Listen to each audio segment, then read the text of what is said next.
স্যাকরিড পাথের পক্ষ থেকে আমি শ্রীমতী কণিকা দাস আজ ৭৮তম স্বাধীনতা দিবস উপলক্ষে আপনাদের সকলকে জানাই আমার আন্তরিক প্রীতি, শুভেচ্ছা ও অভিনন্দন। আজ আমার সর্বোপরি আধ্যাত্মিক গুরু ডক্টর মিকাও উসুইয়ের ১৫৯ বছর জন্মবার্ষিকীতে ওনার চরণ কমলে জানাই আমার শ্রদ্ধাঞ্জলি আর অসংখ্য ধন্যবাদ ও প্রণাম। ডক্টর মিকাও উসুই ছিলেন জাপানি। উনি রেকি পদ্ধতি নিরাময়ের জনক। রেকি হলো জাপানি কথা।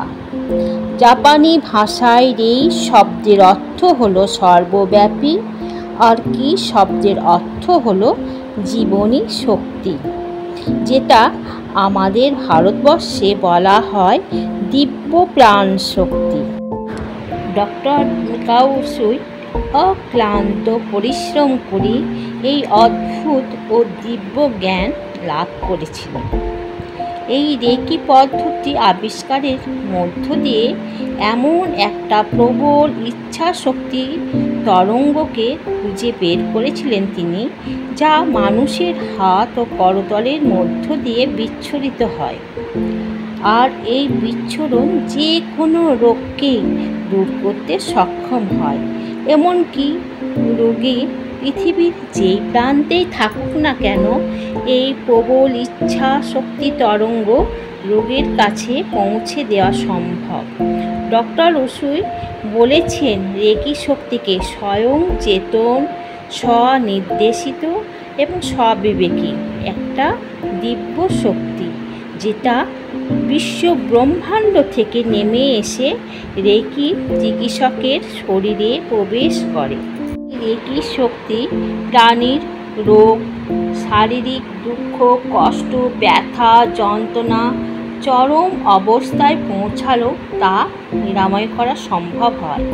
এমনকি মানসিক উদ্বেগ ও ভাবনার বন্ধন থেকেও মুক্ত করা যায়।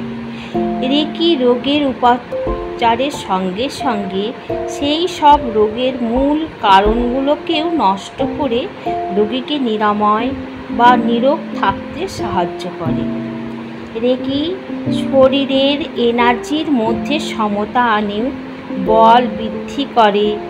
রেকি চির যৌবন ধরে রাখতে সাহায্য করে। রেকি চেতনার বিকাশ ঘটায়।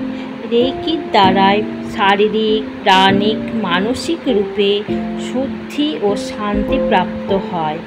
তার সাথে সাথে রেকি এমন একটা দিব্য শক্তি যে কোনো অসাধ্য রোগ থেকে মুক্ত করা সম্ভব হয়। ডক্টর মিকাও উসুই এই রেকি শক্তিকে শুরু করেছিলেন, আর ওনার হাত ধরে গুরুমুখী বিদ্যা আর বর্তমান যুগে সারা পৃথিবীতে ছড়িয়ে পড়েছে। আজকের এই শুভ দিনে আপনাদের সকলের শুভ মঙ্গল কামনা করি।